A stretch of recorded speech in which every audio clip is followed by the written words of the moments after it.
Hello, everyone, and welcome back here to Town Hall Heroes, episode number 141, the second half of the show. Now, we've gone through in the first half, talked about Genji, talked about Hanamura, talked about the PTR patch, and I've promised a special announcement, so here we go.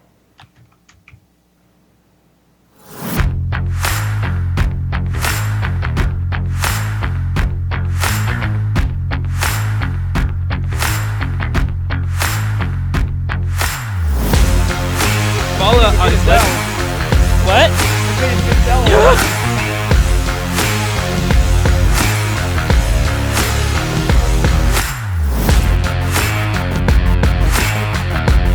Handle it!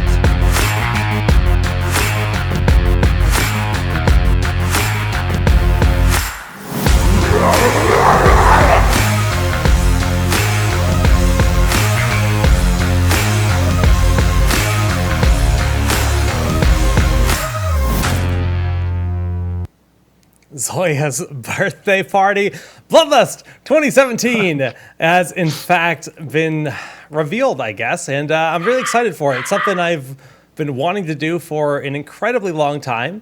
Last year was a dream come true, making that event a reality with the help of the community. I mean, you guys funded an $11,000 prize pool for the teams. And, we had a lot of amazing partners to fly guys like Dunk and Zoya out to come out and really have one heck of a weekend. So we want to take it to the next level. And, this means a few things. I guess the first thing is, yes, the date is July 28, 29, and 30. That's going to be during an HGC bye week. So we've got that locked in so that, we know we're good with Blizzard. And I guess additionally, we're going to try to give the community a little bit more power this time around for Bloodlust. And one of those things is through voting. Last year, we invited a bunch of the teams, and then we had qualifiers for the last few teams. This year, it's going to be 3 different ways to get your way in. The Arcanum will have Season 2 starting on April 30th. And the Arcanum will serve as May 30th, excuse me. April 30th is like 10 days. That'll serve as a qualifier for 2 teams from the amateur side. And then we're going to have community voting, as I mentioned. We can actually just take a look at the page here. It's smash.gg/bloodlust for anyone that's interested. And the community will essentially just cast their votes for their favorite team. There will be 12 teams is the current plan. This will start on May 3rd and go for 1 week. So there's 1 week for these teams to basically battle it out. And the way the process is going to work is the first few days, it's just votes. And then when we get to like day 4, 2 teams just get eliminated. 2 teams don't advance. Teams just get knocked out, the bottom 2. The next day, 2 more teams will get knocked out. And then it'll be a team advancing and a team getting knocked out. And then the last day will just be down to 2 teams, and one will qualify for the event, the other will not. So it's going to be a fun process with that. Then we'll have a pro qualifier and an amateur qualifier, and then, of course, a lot more info after that. Should be fun. Nice. Do you know who's casting that event yet? We do not have any official announcements yet. Yeah, it says here on the website, more info coming soon. Sorry. Wow. Wow. Duncan, so you're so salty. In the pre-show, when I asked you if there's anything I can't say about Bloodlust that you've told me, you said, nah, you can say anything. Remember that, Jake? And there are things I know about Bloodlust right now that you're not saying, so I'm a bit confused right now, man. What else again with the things are? Everything's going on. Naturally, the plan is to have the same talent we had last year and more. And, that comes down to our budget, of course, and for all of that kind of info and the way we solve that.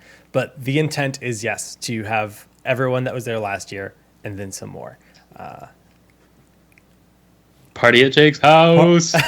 It's actually part of the reason why I've been doing so much yard work this week is I'm actually I want to do all kinds of crazy stuff this year. I want we're gonna do one of the backer rewards that the community will possibly unlock is a 1 day early event pre-show day where we just kind of do a live Town Hall Heroes and we maybe we do some other kind of event with that. But we're actually crowdfunding it in a very different way. Last year it was pretty. The only thing you could get in return as a fan was a coaching session, and those got scooped up immediately. Super thankful to all the players that offered to provide a coaching session.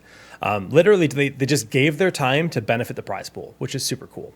And we were sold them at like $60, and all of that money went directly into the prizing. The player got none of that, and the fan got the reward of getting to hang out with Caffeine or whoever. This year, we're actually working with Smash GG to basically make it so that pro players, if they want to, can on their own submit for a coaching session. But we want them to take a cut. We want the players to actually benefit as well as provide the prize pool. So we're going to try to create an outlet for people that want to offer coaching sessions, but still get some reward on their own. And maybe we'll inspire some players to really find out they love giving coaching sessions, and that'll become a new form of income for them. Who knows?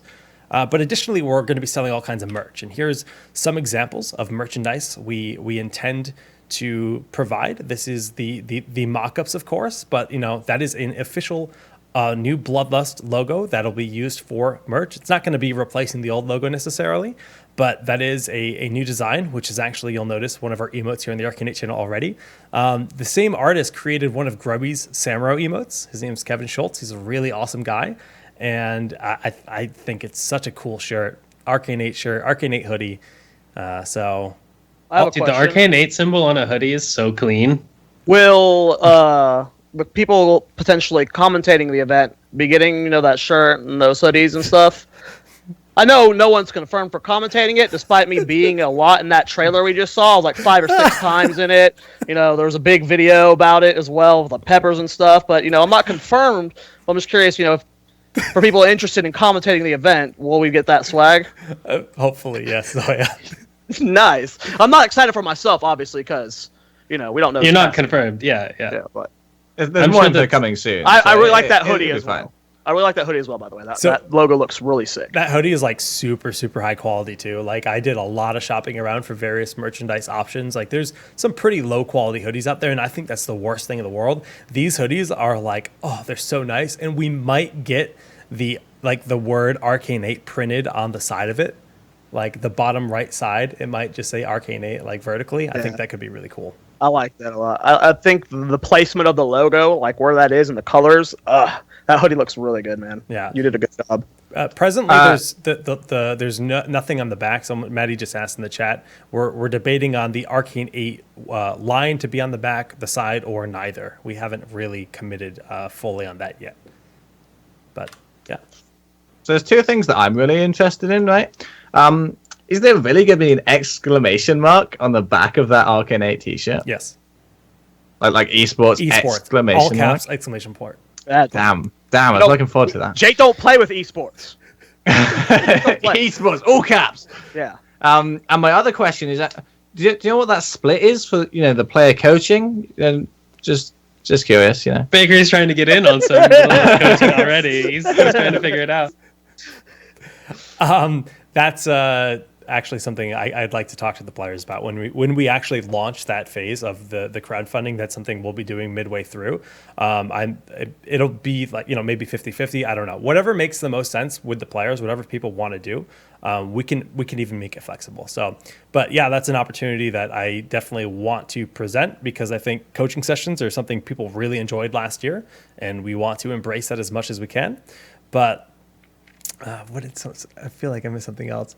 And we're going to have Bloodlust posters and wristbands and a bunch of other cool products as well. So those are just some of the examples of merch that we're going to do.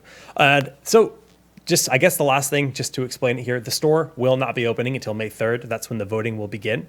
And that's kind of like the I guess the hard launch of the beginning of everything. However, when that all happens, when you buy an item, you choose a backer reward, right? So you buy an item and it'll tell you that this % of the item, this much money goes into X, Y, and Z. Now, say that it's a t-shirt and the cost of producing an Arcane 8 t-shirt is fairly low because it's like one color, right? it could be a large chunk. It'll be like 60% of the shirt is going to go towards an item. That you could be like, I want this additional commentator flown out, and you could have your money go towards that commentator. Or you could be like, I want Zoya to eat a hot pepper again, and the money could go towards that. And there will basically be like, a hard line that you have to hit. So like one goal could be like $1,000. Once $1,000 is funded, it benefits that thing. Money will go into the prize pool. Money will go into the backer reward, and it's going to be an interesting approach. It's very different than what we did last year. Can you just confirm Zoya casting? Oh my god! No, wow, this is a serious surprise. No one's confirmed casting yet.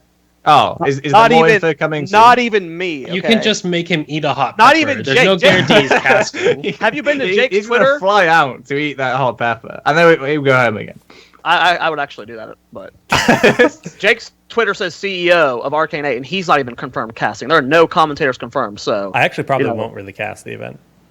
no. I mean, maybe a little bit, but I'm going to be focused on production this time around.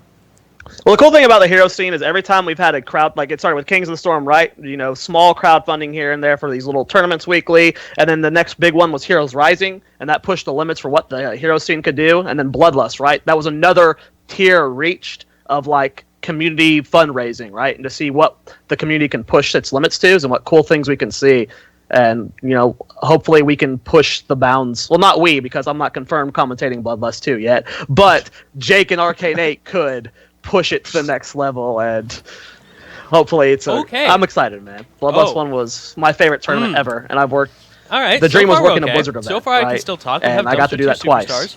as a commentator. On this but blue Bloodlust team, is my favorite event. they're actually running the because Chill it was Golf just such. Vikings. I don't know why It the was others such in a. the Yeah, those two conversation. guys are What a great. good event. It'd be cool if they were casting the next one. Anyways, but yeah, Astor Brock it was such a on great the other community team on the event, and I hope Meriden. this one LZ Gamer resonates playing that Vicus. and pushes it even further. Ellie Ham Which I know Jake can playing do right wing. because he's Bala on his a double. freaking. He's been planning this What? for so long.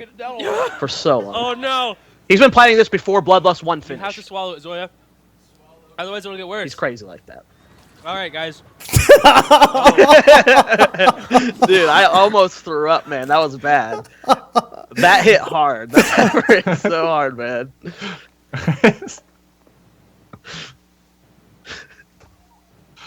Those good Pep- times. I Good really times. enjoyed that pepper cast actually. Pancakes. I shared it to my mum, and she enjoyed it as well. It was not fun, but I do not regret doing it. The So you do it aftermath was not again fun if you were to cast Bloodlust 2? Absolutely. Oh, okay. I told Jake after Bloodlust 1 I would do it again for Bloodlust 2 and every other one after that. It was very memorable. People that don't know what they just watched, that was the hot pepper challenge where Dunk and Zoya ate a habanero that was grown in my neighbor's yard. They were demonic. I've never had habaneros that bad before in my life. Right before cast, and they had nothing. I mean, I think that you guys had water, which doesn't actually really help for the cast. And then they had to cast a game between DTS and Nice, so it was a lot of fun. I was actually told water makes it worse because it spreads the oil around on your tongue and makes it like more painful. Yep. Good times. Can confirm. Pancakes. Shh, my cat is just meowing constantly. He's the worst. Anyways, yeah, we have a lot of other really fun things planned for it. So, I mean, Pepper Challenge is kind of like brutal and punishing, and like we'll let the community choose who has to eat the peppers. I don't know. On top of that, we've got some other just stupid That fun. smile on wanna make- Bakery's face when you said that. We all know who's eating that pepper. Dude, the moment Jake brought that up to me, I was like, you're an asshole. It's going to be me no matter what. Not me, because I might not be there. Again, we don't know, but It's not confirmed. I'm not letting that joke die. That one's going to be around until Bloodlust 3. Which I won't be commentating as well.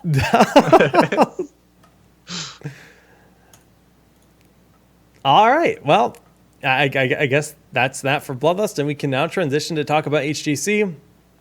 Well, hang on. I just want to quickly talk about Bloodlust. I think it feels a bit awkward saying this with Jake here, but I think honestly, Bloodlust is like a super cool event. If I was from NA, then I'd be really excited to play it. I think what it shows is like grassroots, like heroes. People love the game and they love the scene, and like people really like showed up last time, right? Like that was a really cool event, and it was huge, like how high the prize pool got. So yeah, I just want to say like thanks Jake for putting on this event, and this is great, dude. Great job. Thanks, man. Maybe Bakery we can make a confirming NA greater than EU. maybe we can make a backer reward to fly Bakery out. You'll have to fly on Aer Lingus though. I would love. No, I'm not doing that. Not again. And New Zealand or nothing. Can you That's eat a my new pepper philosophy. bakery? Could you like eat a pepper without dying? I don't know, honestly. I could give it a go for, I don't know, $2,000 back incentive or Shit, something. man. If that's what you're charging, I've been playing my pepper game wrong the entire time. Yeah, Bakery can't eat anything, man. Just McDonald's. Gotta have Lunchables ready. If he flies out, man, you just gotta have like a fridge Lunchables full and of bananas. bananas. Stock up, Jake. Stock up on the bananas. I always have bananas in my house, dude. So you're good. Well, thanks for the kind words, Bakery. Let's talk about HGC. It just went back into full swing here for both NA and EU. Yes, we can absolutely touch on China and Korea a little bit. I haven't had as much time to catch up on that, though. I'll be completely honest. I watched a bit of China, a little bit of Korea as well. But if you guys think there's anything crazy and irrelevant to talk about, please feel free to bring it up. Let's open up with Europe. First thing to point out, guys, Team Liquid did in fact scoop up Misfits during the break, so Liquid is officially back into Heroes of the Storm. However, their return here after the second half was not quite as crisp as the start of last season. Last season they came out, they smashed Dignitas, they smashed Fnatic in their first week, and in the second half of the group phase, well, they kind of lost all of their games. I kind of touched on that a bit Excuse me.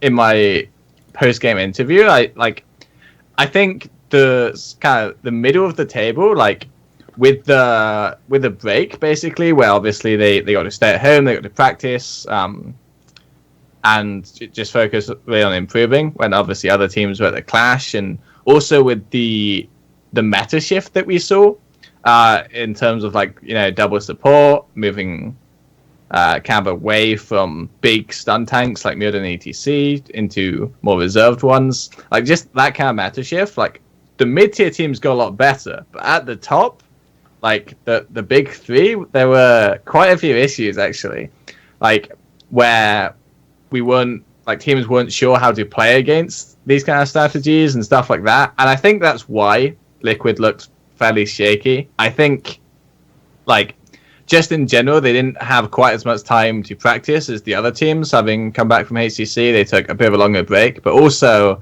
just the meta changing like so drastically and having to figure out like your own counters all over again and stuff like that. I think that's why they're fairly rocky. Yeah, you actually made a tweet basically saying like you think the meta is god awful in Europe right now. You think that's something that will stabilize over the next few weeks?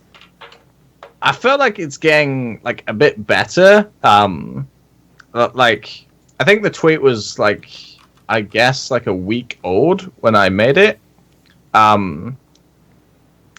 Like it's week old information now. Is what I mean. Oh, I see. Yeah. So it's definitely gone better, but I still think there's some really like bad like metas that are like they're right there. Like I can see them like slightly out of view, and I'm just hoping that we don't like devolve into that. What you're really saying is you just hope you really hope Probius isn't a real hero. That's what you're saying? I mean, there's weird stuff like Probius. Obviously, like, there's weird stuff like the tank changes, like a noob just can't deny every maze and stuff like this. And then there's weird stuff like all-in, like, judgment comps. These kind of things, like, I can see them and also double support, like, every single game. I can see these, and I think there is actually a real danger of these becoming the meta. Right now. So I'd really appreciate a moving away from that kind of thing. Some of the other heroes that I took note of that we saw a lot more of in recent events were, a fair bit of Zul'jin. You guys in particular, you can see in this match, you actually played him 3 times in a best of 5 series. Has something changed? Has your point of view of Zul'jin like altered, or was this just kind of like the right pick for the draft? I actually don't want to talk too in depth about it. I think it's still kind of like a trade secret of our team right now. Okay. But just in general, we think that the meta shift has given him a role, basically. And so we're kind of picking Zul'jin for Zul'jin. Not picking Zul'jin because he's good at other people's jobs, if you know what I mean. Yeah. It's also interesting seeing, a lot more Sylvanas as well. She's been rising up. I mean, Lunara has also been on the upswing a lot in NA. Not as much it looks like here for Europe, but that's cool. I guess the other thing I wanted to point out just for Dignitas related was we saw the Stitches Tyrande on Tomb versus you from Expert, and then you guys also did it versus Ducks, I believe. Yeah, on Tomb. Yeah, it didn't feel great, honestly, to have that confidence used against us. It feels pretty strong, actually.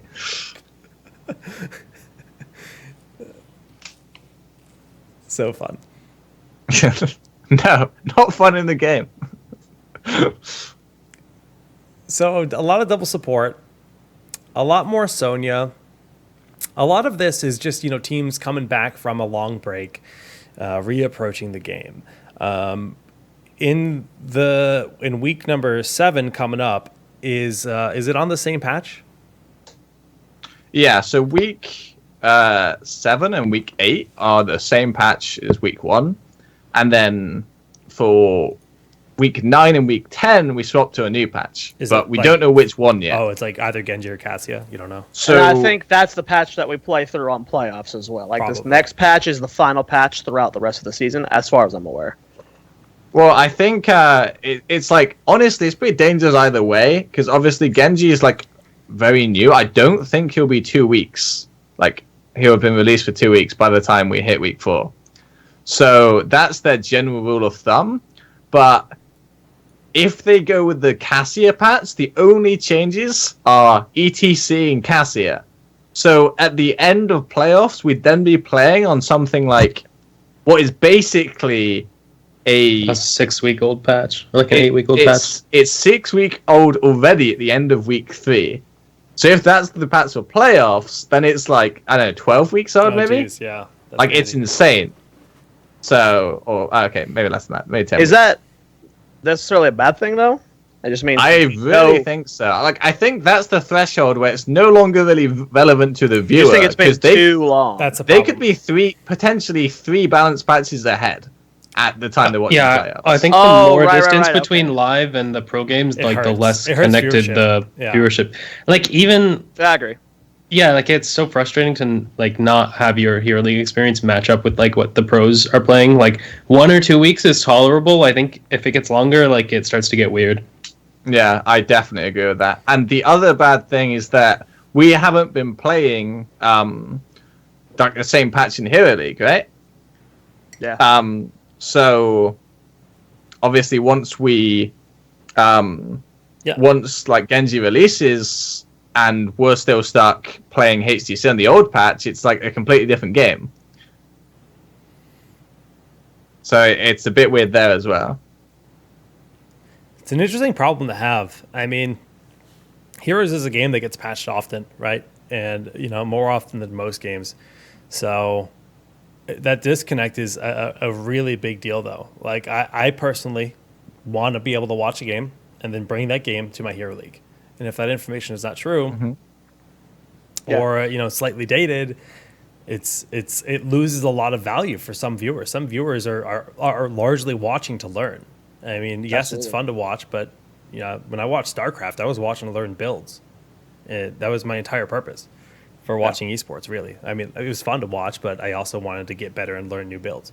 So, Yeah. When Mene does something really cool on stream and you want to do that exact same thing, like, there's so many times you see something awesome happen, you're like, oh, I want to play this You hero, want to right? replicate that. Yeah, these are the guys you're looking up to. No? And you don't have that option because of the patch. I don't know if that necessarily has happened yet, but it is a very real problem. I agree. That did actually happen. I don't quite remember what, but it was like the hero got a rework and he was broken. So people were just like first picking this hero and picking high priority, and he was like successful. But the patch that everyone was playing on at home was not the same. So funny to me. I think that's hilarious. That Do you just guys so remember many games which hero got. it was? Oh, that's hilarious. It sounds like Ragnaros or Tassadar have Yeah. both been that way since their rework, I feel like. Yeah. I would agree with That is hilarious to me. Just the idea that there's so many of like Hero League warriors that think they're so good. Like, oh yeah, Bakery just pooped on everyone with Tassadar. I'm gonna go do it, and they just get bodied, and their confidence is crushed. Oh, I love it. Yeah. Anything that stands out to you guys that you weren't expecting to see rise up? I mean, I'm just kind of looking for examples. It's weird to me Zagara is getting played again, even just a little bit. We saw her in Open Division as well this week on the live patch. She had that one game where she lost, I see, on Tomb. I didn't watch every single game, so I'm looking at some of these comps, and I'm just like, okay. Cho'Gall attempted. Yeah, there was a Cho'Gall, Shrines. there was a Gazlo. I feel like what happened that series That's was ADRD. ADRD wanted ADRD. to use it for testing Yeah. or something. Yeah. Definitely understandable, but both of them were pretty big misses. Let's talk about Sounds like ADRD. yeah. I mean, he's got his own meta, dude. He looks at the game. He's his got own way. ambition. He's Yeah. creative. You can't fault him for that. Overall, Team Liquid, are you surprised to see them go into Game 5 versus playing Ducks and then going to Game 5 versus Tricked? I mean, is Misfits are they losing some steam or now Liquid? I think next week is the tell basically of like how strong they're gonna be for this this part. Like this week, it's first like week back after the break. Obviously, the meta is still very in flux. And if you just look at some of the losses, it's like first game against playing Ducks, they lose like because of Medivh. And so the second game, they're like, oh, let's play Medivh. It's just stuff like that. It seems to me like they didn't have everything figured out like to where they'd want it to be. If next week they have like similar issues, or sorry, this week they have similar issues, then I'd say at that point it's like, what's going on? Like this is interesting. But I think it's honestly 50-50. Like I'd say I'm more expecting them to return to form than this week. Cool beans, man. Well, we can talk about NA in a similar fashion, but a little bit of a different extreme on the side of North America. Team 8, who was a team that came out, just swinging in the first half of the group stage. Then they went to Katowice and was the number one placing team for America. They got the furthest in the bracket. But they showed up this weekend. They didn't win a game. They actually win 0-6, I believe it was. That's tough. How do you not win a game?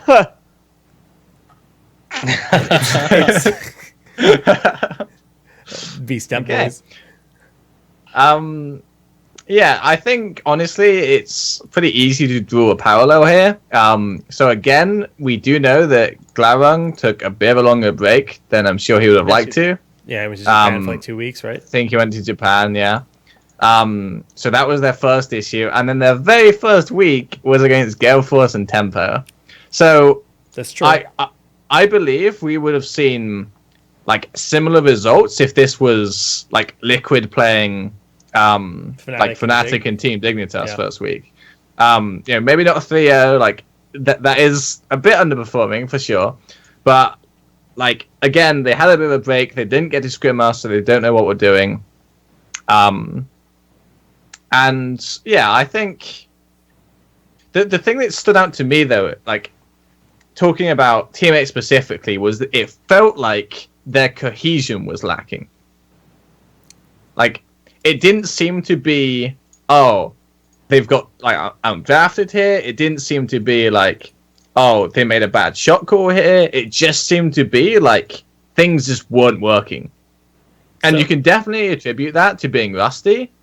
Yeah. But I'd say it's probably more indicative of the team actually having some issues right now. The point of view I've had of that team, pretty much ever since they've been teammate, is it's four guys listening to Glaurung. Glaurung is the commander. They do what he says. And that's a situation where they thrive, right? As long as they just obey the orders. The wonder I have is if cohesion is, the common perception of like where they're lacking is, since they did perform well, have the individuals' egos risen? Have individuals started to want to have more of a voice? And is that causing issues in their play? This is purely speculative, but you never know. I doubt it, man. Like, I don't know. It hasn't been that long. It's like one half of a season and like one land that you got fourth in. Like, I don't. Listen, that's not the stuff egos are made of, man. I feel like it is. So this is. I'm not saying it's the case here, but I feel like you could definitely get an I've ego seen people from get that. egos from one event. Look at. I want to go in. So okay. Do it. Glaurung. Man up. This is Glaurung. He has matured a lot over the years, but he has always had these. This is kind of like a lot of people that have worked with Glaurung and played with Glaurung and know Glaurung. When he's doing well, there's definite ego problems there. He gets very cocky. He gets very confident. And there's a lot of people do it. Everyone talks shits. Whatever. But when Glaurung's losing, it's a very different mentality for him. He turns into almost to a little puppy dog. Where he's like, I'm just, honored to be here.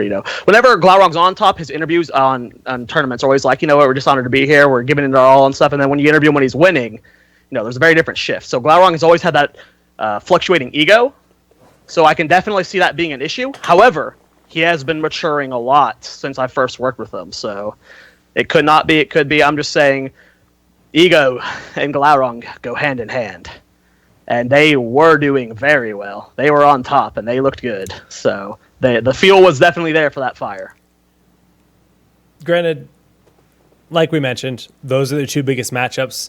Losing to them, obviously not ideal. But as long as they perform the rest of the season, they're still very much a contender for those, the top spots to go to, I guess, Sweden for the World event. Let's move to B-Step, who... they were on the rise. Zoya, you're still their manager, right? But they were on the rise very much so. They're still number 4 in rank overall in the league for North America. So they went from being bottom of the pack at the start, and then they went, 4 matches in a row of wins? Or 3? Yeah. 3 or 4? Yeah, pretty strong resurgence at the end. We would have been at Sweden too if that GFB set would have went either way. Like that first set where we went 2-3 against them, right? We did very. Everyone holds this roster to such high expectations always. There's a lot of champs. Yeah. And they've earned that, right? They've earned that weight, but but they look at that first half of the season, and I think people are a little too critical. It was they had a comeback, right? It started rocky, but they won every single set after that, right? They went 0-3 and then 4-0. Yeah, but then Naventic comes out and just styles on them, like. Yeah, I mean. I don't have near the involvement I had when I used to manage back when. I don't touch anything in game. I don't watch scrims. I'm not, involved in the decision making process and any of that. So I don't want to make any excuses as to why they lost 0-3 in Naventic. I do want to fight that little rumor that the team's just not practicing and doesn't give a shit. Because, like I said, I think it was at the beginning of the show. They went hard leading up to this. We did kind of get screwed over a little bit on scrims the week leading up. We had a lot of last minute cancels, but I don't even know if I want to call that the reason they lost, because I don't know. I don't know what's in their heads. I don't know, because I'm not in practice, right? I'm not listening to them scrims. I don't know the decision making, but I can honestly say that they went hard leading up to this, and they're doing everything. They worked so hard because part of the reason of us getting this boot camp that we got for NVIDIA was showing that drive and dedication and showing that that they're still top contenders. So I don't know what happened, but they're trying, man. They're not washed, they're not giving up. I'm with you. I just want to talk about this match in general because this was also Niantic kind of showing their form again. They swapped Zuna back into he's going to be on a playmaker. They just realized, look, we need to put Zuna on somewhere where he feels like he's going to have that largest input. Tomster on Tychus, 3 games in a row. T-God, man. T-God. Just shredding kids. He made the Tychus look brilliant. I thought that was really nice because Tychus, I wasn't too sure where he was going to sit. But they looked so good in that series, and then you fast forward to a day, and they lose 3-1 to No Tomorrow. What? What? Yeah. Okay, NA was super interesting in this first week. So you start out right out of the gates. Gale Force smashed teammate, kind of a shock result, right? You thought Gale Force, they learned a lot from the Western class, by the way. I think, when I spoke to them, the night they were leaving and stuff like this, and they tell me, okay, this is it. I think we've finally figured out our issues. We're going to need this main tank. We learned a lot from you guys, from Misfits, and from Fnatic. We even learned from Team 8. We're so motivated right now. We think we can really improve from this. And I think, honestly, I believe in them. I think they will. So that's a super good storyline the first game. Niantic come out of nowhere. And that's the thing that's down to me, is it didn't even look like B-Step was struggling. It didn't look like they were doing badly. It looked like Niantic was back. And I was like, damn, things just got exciting, right? Moving on further down, you saw Tempo Storm having really kind of bad games against No Tomorrow, who seemed like the weakest team in the league. They seemed like a almost guaranteed 8th place if Niantic was back. And so, okay, you're thinking maybe Tempo Storm isn't as good anymore. As well, maybe they are similar to Team 8. Niantic then somehow lose to No Tomorrow, and it looks like the Niantic from weeks 1 to 5 again. And I'm like, what the hell is going on in NA? Yeah, and then you top it all off, Tempo Storm come out against Team 8 and just absolutely smash them 3 games in a row. So the entire weekend was just super interesting. There's so many things that you can read from the games, and then you just find out they're wrong the next day, or the next day is telling a whole different story. As a spectator, this has been one of my favorite weekends for sure. It was a good week for sure. You're right. It was expectations were broken. Yeah, exactly. It was wild. It's where is this going to go? Which is great. It's always very fun, suspenseful, and the metas. I think North America and Europe do feel very different meta-wise. There's a lot of heroes that are starting to climb. Obviously, Mene's inspiration of Kael'thas has trickled into everyone a little bit, just teaching the ways of that lovely little fire mage. But man, NA is it's still very support oriented. We're seeing both regions are seeing double support, double warrior quite frequently. In the events of Zarya, you're still seeing triple warrior from many teams. But I'm trying to think of what's one of the bigger distinctions you would say overall is a change? Dunk, you have any opinions? Like a separation between NA and EU? Pancakes. There's way more Nazeebo and Lunara in NA than EU, actually, which is odd, in my opinion. It kind of used to be the other way. Yeah, exactly. Maybe Yeah, a year that's ago, true, huh? where EU played super slow, got these poke heroes, Lunara going on, and NA was all about just diving in with stuff like Zeratul. Yeah. So obviously now we're saying the opposite.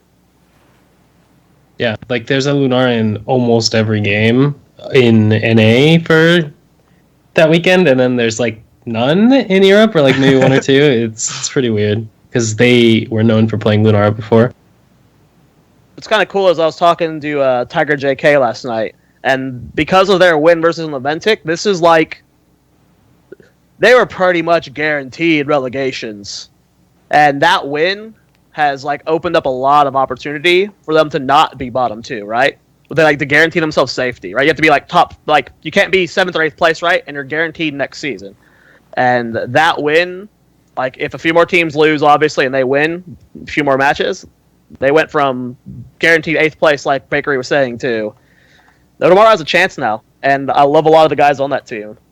So Tiger sounded really excited, which is awesome. I'm glad that they're refueled. Yeah. Okay, so here's the question, right? Well, okay, 2 questions. Is Noventic going to step it up? Like, are Noventic back, like we saw in that set against B-Step? Or are they still floundering? That is a roster that I would never sleep on in like a million years. Yeah. That roster always has potential to just come out of nowhere and win the entire thing. But will it happen? I think as time goes on, it gets more and more unlikely. But because I definitely think that a few of those players have expiration dates that have probably expired. But but there's just so much potential and talent within some of those players that I think anything could happen. More than likely, no. Okay, so second question. That's just me, though. Is B-Step back? Is B-Step back? After that week, you can't ask. We got 0-3. I mean, you're telling us they're going hard. They're practicing. You've secured this boot camp. Like, are they back? Not yet. No. I don't think they've found the perfect groove yet. They are working harder than they've ever worked to find that groove, right? But they haven't nailed it yet. The boot camp is going to help so much. They're in a training montage right now, dude. You have to give them time to finish the training montage. We're so happy we got the boot camp because I think any pro player at this point, if like you were to go into a new org situation right now, in your contract, if you were to choose between a pro gaming house or guaranteed boot camps in time zone before an event, I think almost every pro will take boot camps at this point because of how impactful boot camps historically have been in Heroes of the Storm. And I think the other thing about that boot camp that I think is really important is like we don't have the same frequency of lands, especially regional lands, and since they didn't actually get to go to Katowice, that's going to be a big regen. It's going to be a motivator. The team gets to see each other in person for the first time since BlizzCon. Summit. The summit. Okay. And like that's going to be a big refresher, I think, for everyone on the team, which is another big, benefit from that boot camp. Yeah, we're looking forward to it. But if I were to answer you, I mean, and like I said, I don't know what's in their heads. I don't know what's in here. I'm not play with them, right? I'm not in scrims with the most important. So I don't know for sure, but as an outsider, I don't think they've found their groove yet. But from what I see, they are as motivated as they have ever been before. They are looking for every option. They've been bringing in random coaches to draft, to help, to do anything. Cool. They've literally they're open to basically anything at this point to help them get there. So whatever that means for people, hopefully the B-Step fans are still out there and still keeping us cheered on because they're working for it, man. But the results will speak for themselves. Well, we'll see what happens. Speaking of results, I mean, this weekend B-Step's got 2 matches. They got Freedom up first on Friday, but Saturday they play Team 8. And that's definitely going to be one of those big matches. We just talked about Team 8 having a rough return, facing 2 of their hardest challengers. Team 8 now need to place that number 4, the team that's trying to break into the top 3, B-Step, versus Team 8. So that's Saturday afternoon. That's the last match of the night. And I think that's going to be a good one. Like, that's really going to round out, I think, a lot of the narrative between who the top dogs really are in this second half of the group stage. I agree. It sets a very big tone for both teams, whether they win or lose this match. Yeah. Well, I think the thing you can't forget is that this split doesn't matter. Sure. Really? Like, okay, so using this split to improve matters more than ever before. But in terms of the actual results and the matches, they don't really matter as long as you are a top 6 team. Or as long as you are a 2nd to 6th place team. Like, the 6th place team, realistically in NA, I'd say, considering that B-Step and Naventic can both get 6th, have actually a decent shot at being the second represented team. Yeah. Like, almost That's 50% shot. Yeah. I mean, like, say something just crazy happens meta-wise or something. No Tomorrow or any 8th place team, just because of the format, can win. You just got to win all your matches, right? Like, it's like the marathon thing. Like, last place plays the place above them, the gauntlet. So, you're like, in a sense, none of it matters, right? You can bottom out 8th place if, like, you have all these strategies you're hiding and you throw your matches or whatever. You could technically do that and just steamroll each team ahead of you and essentially make first place out of 8th place. So you're right in the sense that it technically doesn't matter. Like, it helps for sure, though. The less matches you play that day is better. I would rather, I think, be 4th seed than be 2nd seed. Yeah, you get warmed up. Yeah, like, I actually think so. I would be way more comfortable having a warm-up and going through some, in theory, weaker teams before going into the real match than just being seeded straight into it. Yeah, I mean, the second place team, and the first place team will literally play one set that entire playoff weekend. Well, the second place team could potentially only play one set if they lose that match. First place team only plays that one match, right? So, if you're in the 4th place team, like Vickery says, you got the 4th place match to warm up, the 3rd place match to warm up, 2nd place match to warm up, and momentum counts, guys. Momentum is huge. Yeah. So, that's, they're strategically and mentally, there are a lot of factors in play in these kind of events. You get used to the stage, you get warmed up, everything. It's interesting. That's not a consistent opinion, though. Everyone is different who likes, to be first seed or second seed. Some teams would rather rest and hide their strats. Other teams would rather get that warm up, which is just, it's kind of cool. It's kind of cool having the variables, but clearly if you can get first seed, might as well do it.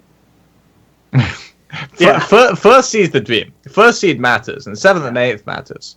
But the middle, I honestly think it doesn't matter where you place as long as you improved. Yeah. First place guarantees Sweden, so you're there. You're sitting pretty. Or first seed, rather. Not first place. First seed guarantees Sweden, so. On the side of Europe, Bakery, are there any teams on the radar that you think might be able to break into the top 3? You think Expert, like with their crazy drafts, could do it? So I'll say against Expert, actually, I think it was pretty telling. So kind of what happened is, like, the very first game is Tomb, and so they clearly outdraft us like in that game, and they get a win with our own Stitches comp, kind of cheesy. And then on Dragonshire, we have a comfortable comp. We know what we're doing, and we take the game fairly cleanly. On Braxis, they outdraft us again, and they take the win. But on Battlefield and Infernal Signs, we get a comfortable draft that we know what we're doing, and again, it's 2 clean games. So I think the Fnatic series was kind of similar. There were 2 close games. There was 1 close game. One where Expert knew exactly what they were doing. That wasn't close. There was 1 close game on Towers of Doom, where both teams knew what they were doing, and the last 2 were just cheese.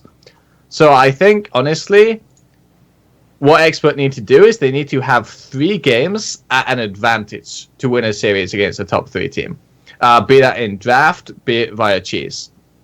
But I do not think that they have the skill to match up straight and take a series. Damn, he went hard. God, you're so That's lucky. pretty Dude. reasonable. Anything Bakery says sounds polite because of his accent. I say something like that, chat's popping off, they're like, oh, savage, this guy's a dickhead. Bakery says, like, basically the exact same thing I said about Glaurung, and it's just like, oh, Bakery's so smart, and, he's just such a nice guy, It's beautiful. And true. That's true. Cool. Well, Okay, just to be clear, I think there is a lot of skill involved in the style of the expert play in terms of like ADRD gave an interview, and he said, "I think I understand how like what works in other teams' comps and play styles yeah. better than they do. So I think I can use that to win drafts." And I do kind of think there is merit to that. And he obviously has his own ideas as well. But just straight up, in terms of, like, if they have no advantage, then I do not think they're a strong team. Just to better clarify what I said. Yeah, whatever, man. The shots have been fired. Right at the Reds up. Bakery talking mad shit. Thanks, sir. That's cool, man. Oh, I mean, we've gone well over our normal time. We're We 2.5 hours deep with a half-hour pre-show, so I think it's time to wrap things up. So yeah, we've been on the air for 3 hours, just rambling about video games. A good night for sure. And yeah, shout outs to you guys for joining me tonight. So let's transition to the shout outs with you, Zoya. Shout out to Jake, just in general. Out of like all of my heroes friends, he's been one of the ones that's like always like I talk to Jake several times a month. Sometimes relationships don't stay, right? It happens a lot, in life and esports and stuff. But Jake has always been inviting me to do stuff and shows and stuff. So thank you for bringing me on, Jake. I always miss the hero scene, and any opportunity I get to pop in and of course hang out with you guys is great. Of course, Dunk's always a brother to me. Bakery's the one player from Europe I wish was an American, because I would love to spend more time with him all the time. But thanks for bringing me on, Jake. I love you guys very much. I'm a manager of B-Step. Keep cheering on the team. Again, we have that boot camp coming up. We will be producing content there. I will be involved with that, as well as the team, as well as we might do things for the community. Little show matches, offer coaching lessons. We want to give back to the community a little bit. So keep cheering on B-Step. Don't give up on us yet. And I love everyone. Cheers, man. Thanks, buddy. Baker. Just quickly, Dunk, me and Zoya both said really nice things about Jake, so you better have something prepared. You ready to compliment Jake? Yeah. Both me and Zoe went in on that on this show, dude. Yeah, because Jake's awesome. Maybe. He's a good guy and a good friend. So yeah, anyway, shout outs to Team Dignitas and all of our sponsors. Also, of course, Philadelphia 76ers for the backing that they do give us. Shout outs to my team as well, and of course, our coach here, Dunk Train.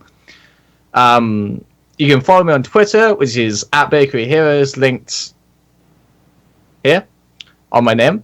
And of course, I'm actually trying really hard to make stuff on YouTube. So you can find me there at youtube.com/BakeryHeroes. I retweet anytime I see them, and I love your videos, dude. They're so good. And yeah, thanks for having me on. And it was really good to reconnect with my American homie, Zoya. So. Dunk, you officially the coach now for reals? Or is it still kind of... Still working on that one. I don't know. We'll see. No, doing things officially is not really my style, man. Okay. I just wing it, see how it goes. Kind of like some of those Dignitov drafts.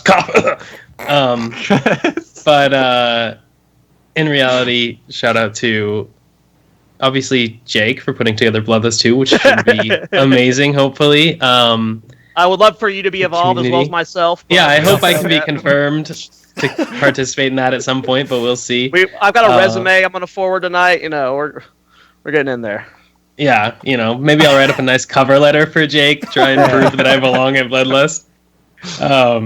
But seriously, thanks for Dignitas for letting me coach them and work with them. It's been a lot of fun, and for the Heroes community for enabling a second Bloodlust in the first place. I have to echo that.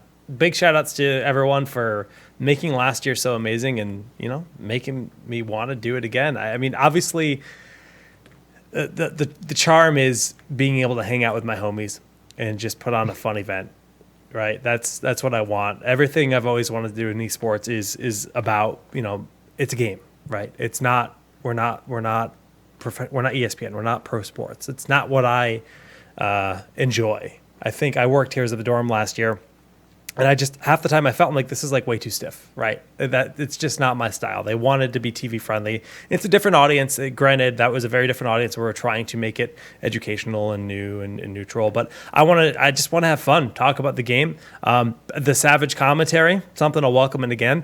I want to bring in a lot more voice from the players that are playing in the event, whether it's through Skype or what, just to give. If we're shit talking them, I want them to shit talk us, and I want to have a good time with that.